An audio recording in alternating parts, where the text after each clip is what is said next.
হরে কৃষ্ণ। প্রিয় কৃষ্ণ ভক্তবৃন্দ, আশা করি ঈশ্বরের কৃপায় আপনারা সকলেই ভালো আছেন।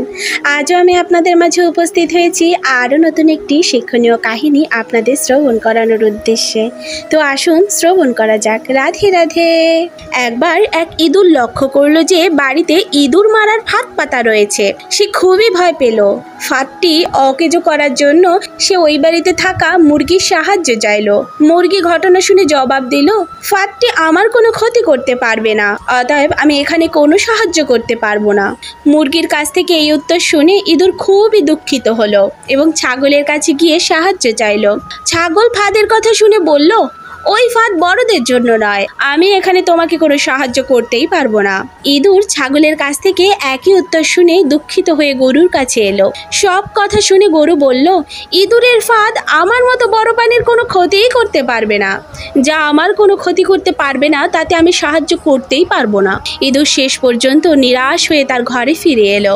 রাতের বেলা বাড়ির কর্ত্রী অন্ধকারের ভিতর বুঝতে পারলেন যে ফাঁদে কিছু একটা ধরা পড়েছে।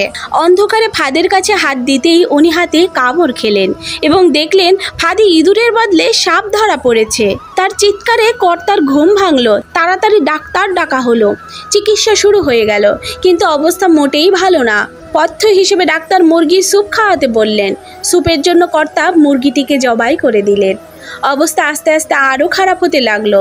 দূর দূরান্ত থেকে আরও অনেক আত্মীয় স্বজন আসতে লাগলো। বাধ্য হয়ে কর্তা ছাগলকে জবাই করলেন তাদের আপ্যায়ন করার জন্য।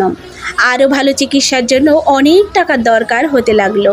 অবশেষে বাড়ির কর্তা তাদের গরুটিকে কসাইখানায় বিক্রি করে দিল।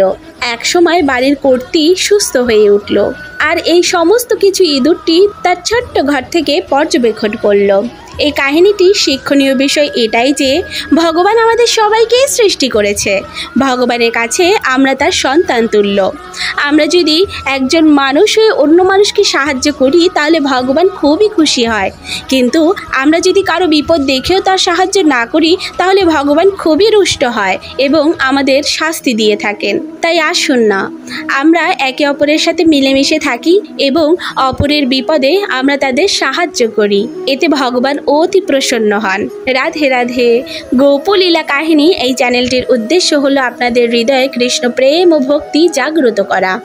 আমাদের যে কোনো রকম ভুল ত্রুটি ক্ষমা সুন্দর দৃষ্টিতে দেখবেন এবং এরকম আরও নিত্য নতুন কাহিনী শ্রবণ করার উদ্দেশ্যে আমাদের চ্যানেলটিকে সাবস্ক্রাইব করে আমাদের পাশে থাকবেন। রাধে রাধে।